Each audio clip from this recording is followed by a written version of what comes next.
O poder da cura energética. Descrevi a Ellie a união destas três tradições espirituais e acrescentei que a sua fusão tinha de ser vista através de uma lente simbólica para aceder ao seu poder. Pedi-lhe para interpretar o batismo, o primeiro sacramento, como uma representação da sua capacidade de ver toda a sua vida e todas as pessoas nela, além da sua relação com a própria terra, como uma dádiva que lhe pediam para aceitar. Sugeri que ela acrescentasse a isso não apenas o significado da Shekinah, que representa a união com a comunidade da humanidade, mas também a energia de Gaia, a força vital da própria natureza. Enquanto eu falava, Ellie fechou os olhos e senti que ela seguia atentamente as minhas palavras. Disse-lhe para sentir esta ligação à terra e à sua vida e para a direcionar para o seu primeiro chakra, com a imagem de que ela estava a religar-se plenamente ao sistema da vida. Continuei a fazer esta descrição para os restantes chakras e quando terminei, Ellie parecia estar num estado profundo de meditação. Ela emergiu meia hora depois e disse calmamente: não apercebi de que a consequência das minhas crises com o cancro estava a destruir mais do que o meu corpo, disse ela. Não me apercebi de que perdera totalmente o contacto com a energia da própria vida e que alimentação nenhuma pode substituir isso. Preciso de curar a minha ligação à vida e não me focar apenas em curar o cancro. Ellie repetiu esta visualização constantemente. Manteve-se em contacto comigo e a cada telefonema dizia sentir o seu sistema físico regressar à vida. Disse que estruturara as suas visualizações, nas quais trabalhava para incluir o significado das lições inerentes a cada chakra, sacramento e séfira da árvore da vida. Decidiu adiar a sua cirurgia durante um tempo, porque queria ver se o seu trabalho interior podia realmente produzir uma mudança no seu corpo físico.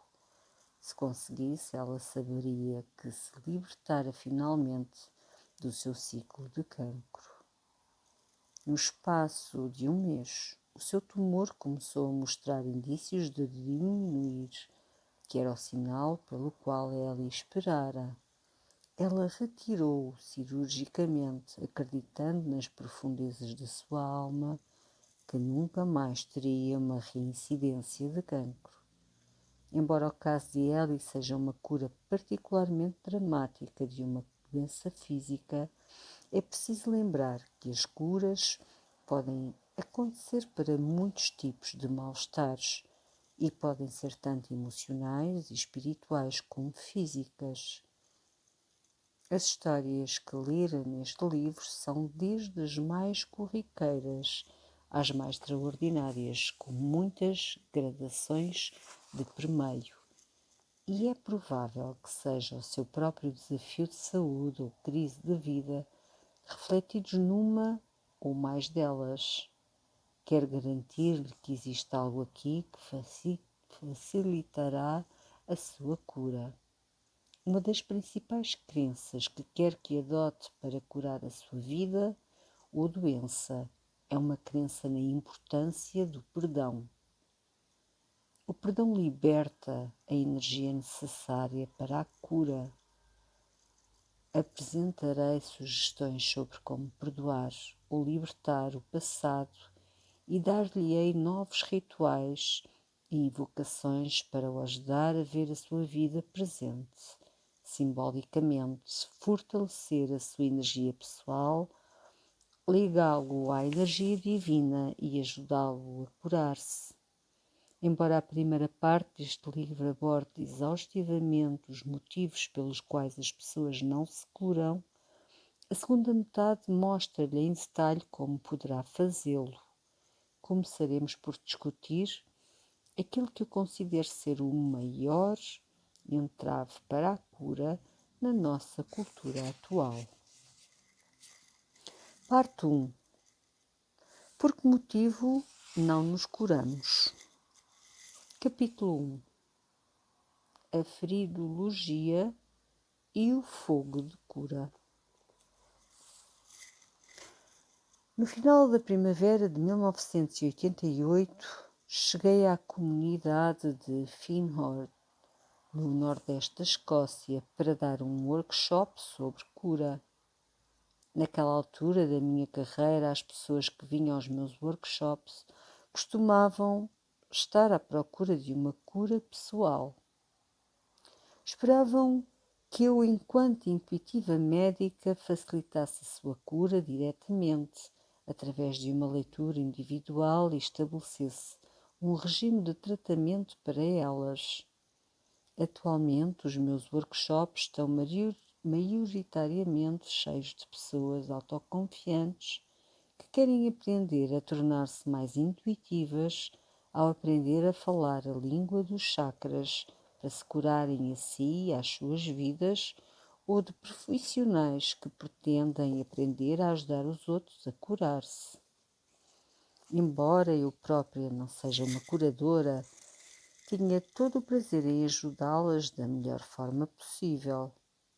Nas minhas leituras estavam, muitas vezes, apenas a validar as suspeitas, revelações ou intuições que elas já tinham em relação a si mesmas e as mudanças que tinham de fazer nas suas vidas.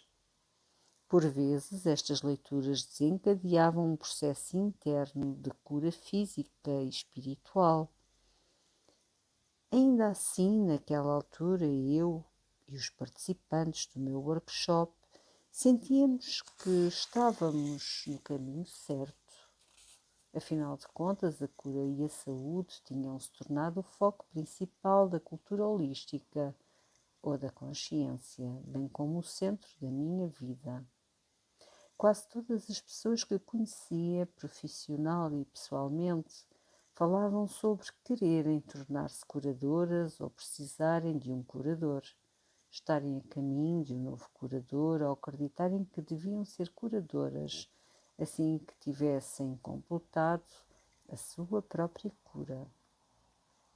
Eu gostava de viajar pelo mundo e conhecer pessoas espiritualmente empenhadas que precisavam de mim tanto quanto eu precisava delas e passar a gostar especialmente de Findhorn, uma comunidade de cerca de 300 pessoas que partilhavam uma vida biológica e cooperativa e um respeito por todos os caminhos espirituais.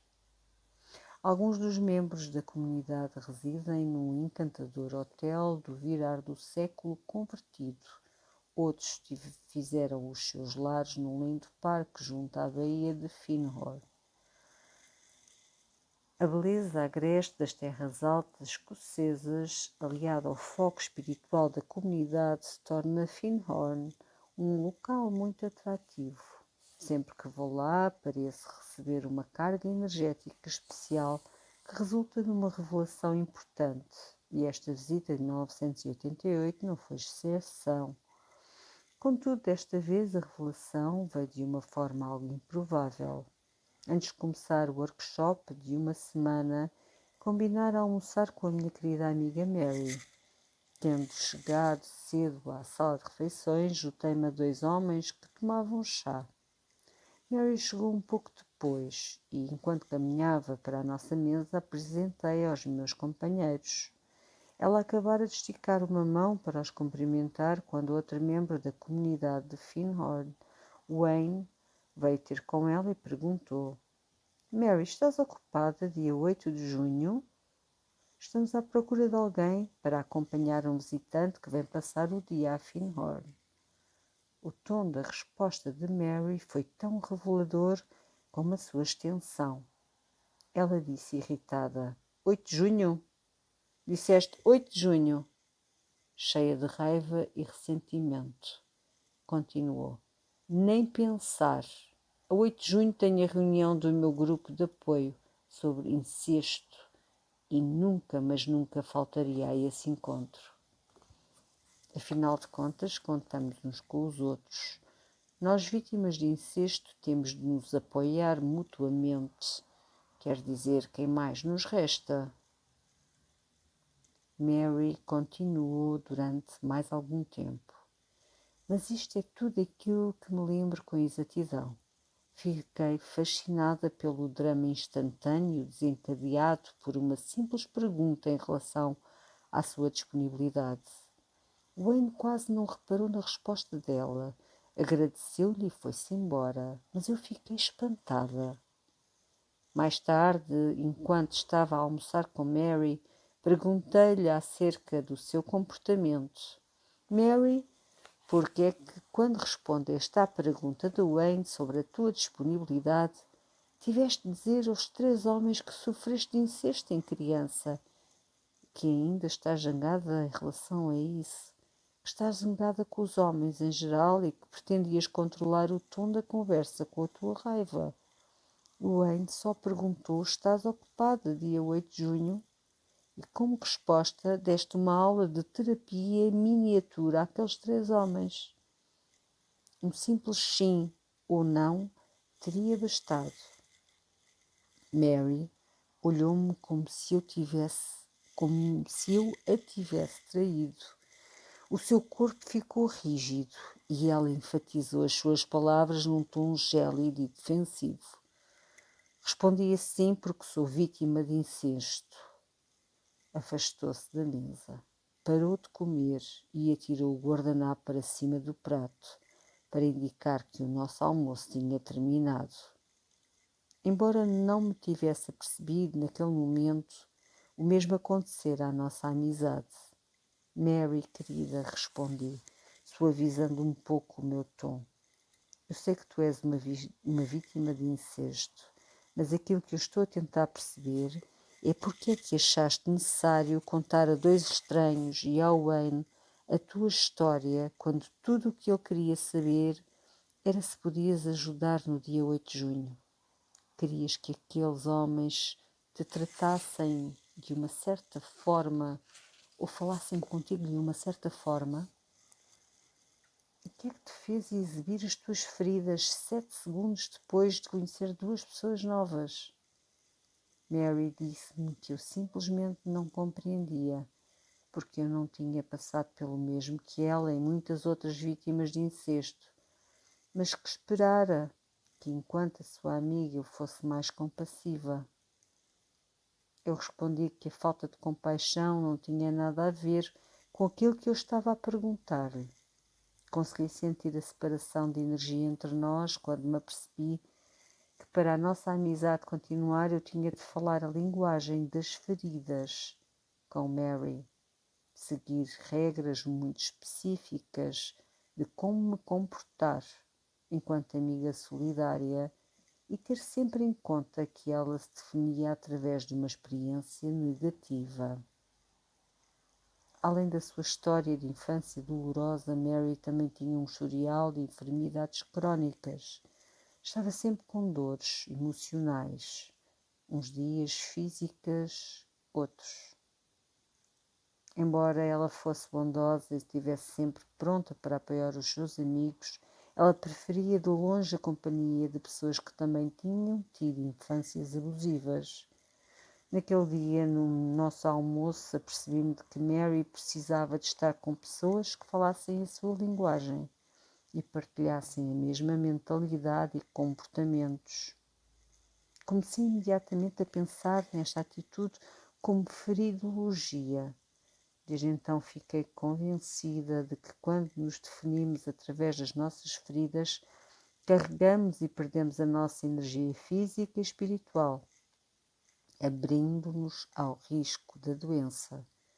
Naquele dia senti que tinha sido catapultada para fora da cultura de cura envolvente de Finrod e do movimento geral da consciência e que o via como alguém de fora. Embora anteriormente não tivesse reparado neste padrão de pensamento e comportamento nem em Mary, nem em mais ninguém, Curiosamente, no dia seguinte, aconteceu uma versão em miniatura do incidente com Mary no meu workshop. Eu tinha chegado 20 minutos antes para me preparar para a minha apresentação e reparei numa mulher que estava sentada sozinha. Sentei-me ao lado dela e perguntei-lhe como se chamava. Foi tudo o que perguntei.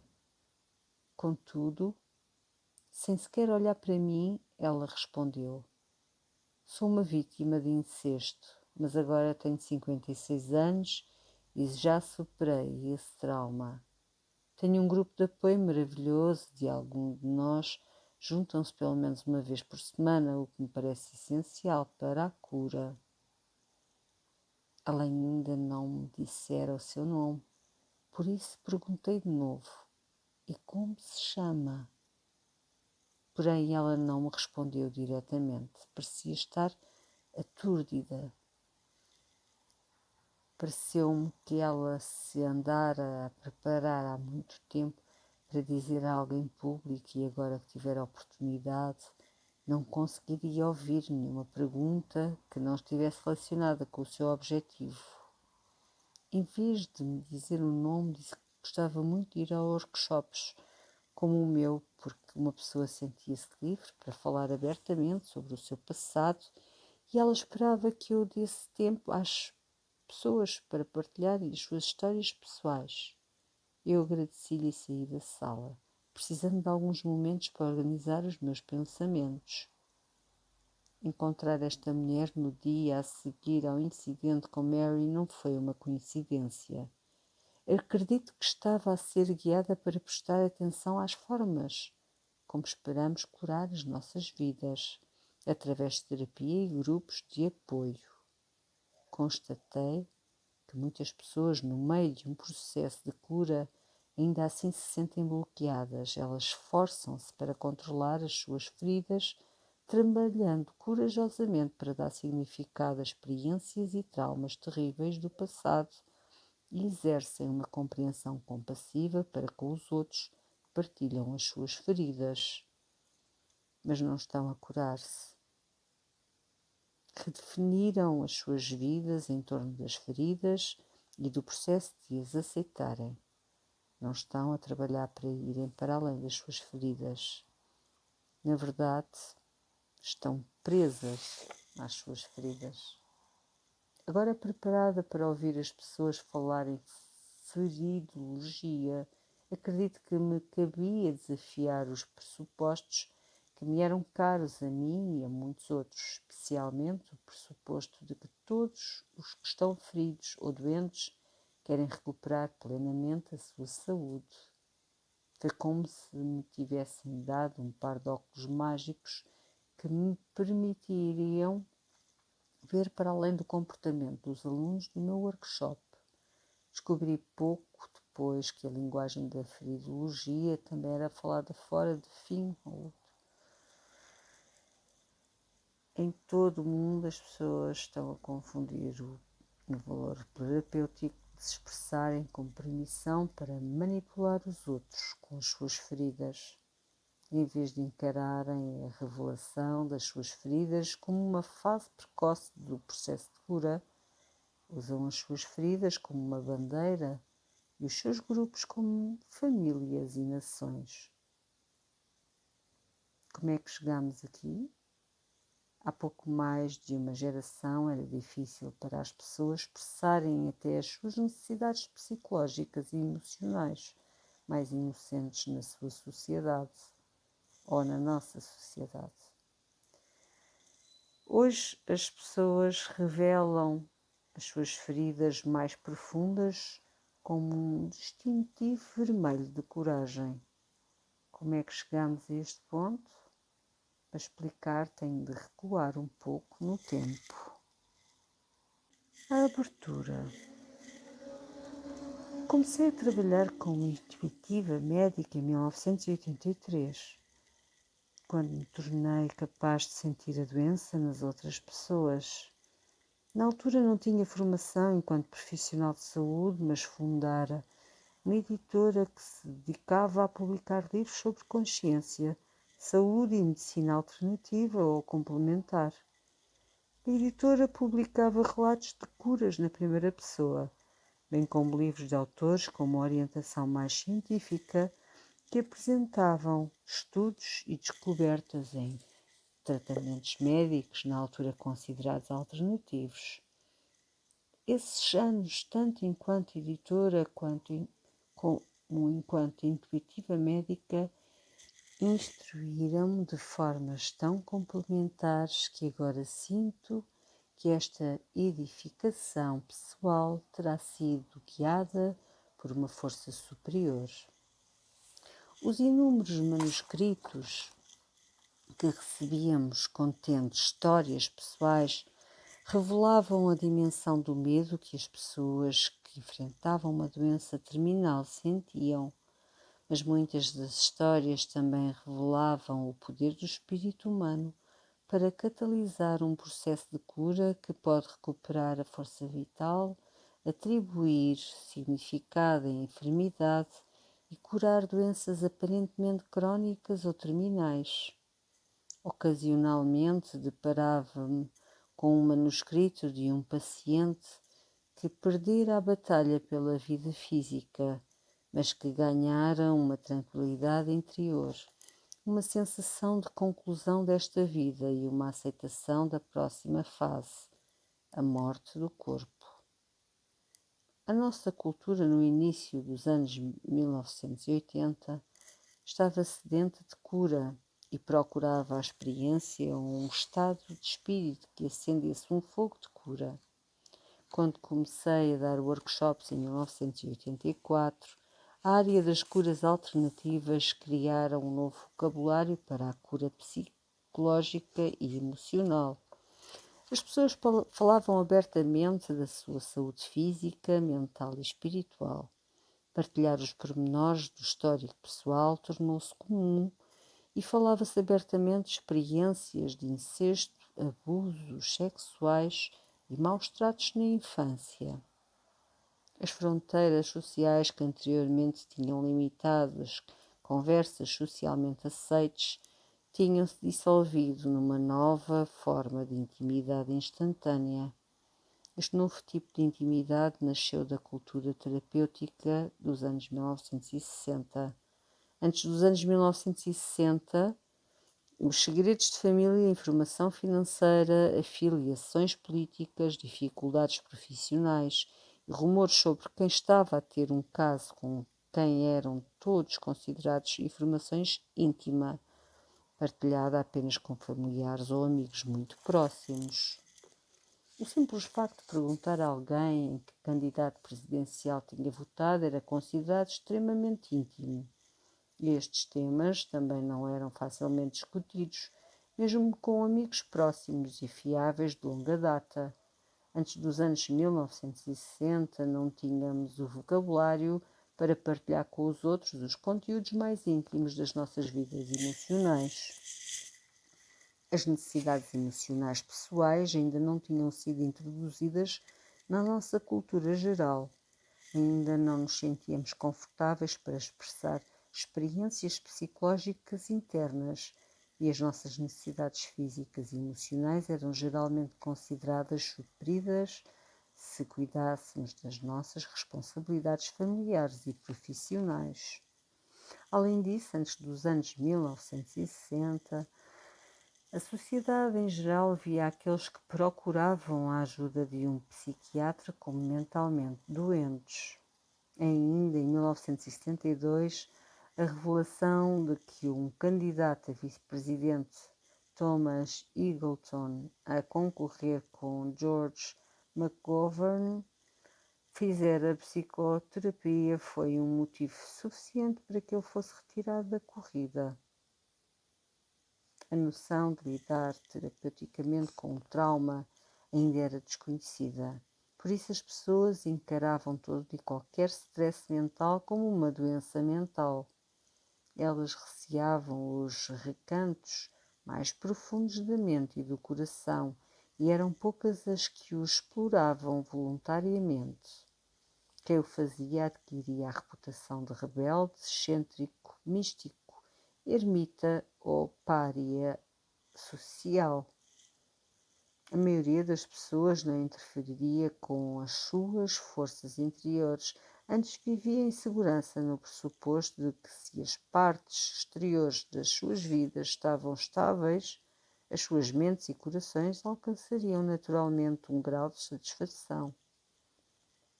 A era terapêutica deu origem a toda uma nova dimensão de pensamento. Abriu o mundo interior através dos nossos olhos. A cada passo que dávamos para dentro, novas percepções sobre nós próprios emergiam e substituíam fronteiras há muito protegidas em torno das nossas emoções e psiques. O conceito de que nós criamos a nossa própria realidade pareceu passar para o uso popular quase do nada. A ideia eletrizante de que temos uma espécie de derradeiro poder espiritual pessoal apoderou-se da imaginação popular e a autorresponsabilidade tornou-se uma nova palavra de poder. Aplicámos estas crenças a todos os aspectos das nossas vidas. Começámos, sobretudo, a aplicá-las ao processo de cura. As pessoas tornaram-se surpreendentemente dispostas a levantar-se e proclamar não apenas que estavam doentes, mas que eram responsáveis pela sua doença, como se este ato de purga pública por si só contivesse algum tipo de poder que garantisse uma passagem segura para o restabelecimento da saúde. Nos meus próprios workshops e noutros a que se assisti, uma pessoa a seguir à outra descrevia uma doença específica e depois acrescentava: eu sei que sou responsável por isto. Enquanto falava publicamente sobre emoções fora antes um tabu, era agora um requisito para a cura. Motivadas pela noção de que uma ferida emocional que tinham sofrido anteriormente estava na origem da sua doença física, as pessoas mergulhavam nas suas vidas interiores, determinadas a exorcizar todas as memórias, atitudes e pensamentos negativos. Acreditavam que se conseguissem ao menos desbloquear aquele impulso emocional profundamente secreto ou libertar aquela experiência negativa da infância, o seu sistema biológico responderia, recompensando-as com uma saúde plena. Quase todas as pessoas que encontrei durante esses anos estavam convencidas que a recuperação total da saúde estava apenas a uma revelação psicológica de distância. Incrivelmente, cada participante nos workshops que passava por este ritmo público espontâneo de confissão irradiava entusiasmo e esperança. Às vezes, a sua história fosse excessivamente dramática, seguiam-se aplausos à confissão. Tal como os outros participantes dos workshops, eu também acreditava que a psique detinha a chave para a cura física. Estava convencida que um poder interior continha o alimento de que precisávamos para reordenar a nossa bioquímica e reconstruir o nosso corpo. Ocasionalmente, alguém conseguira curar uma doença que não apenas entrar em remissão, mas que conseguira de facto uma cura total, alcançava um estatuto quase de celebridade nos workshops. Durante as pausas, todos se juntavam em torno do autocurador, que lhe perguntara o que tinha feito para se curar. Eu também escutava, ansiosa por aprender sobre algum tratamento extraordinário, programa de nutrição ou psicoterapia que assegurasse uma cura. Os autocuradores davam mérito a uma panóplia de fatores, incluindo mudanças na alimentação, terapia com vitaminas, banhos de lama, hipnose, recordar vidas passadas, exercício, trabalho com o corpo e limpezas ao cólon. No entanto, mais frequentemente pormenorizavam tratamentos que ajudavam o corpo, a mente e a alma conjuntamente. Porém, independentemente do tratamento ou do programa nutricional que descreviam, A maior dádiva dos autocuradores era a esperança que traziam ao resto do grupo.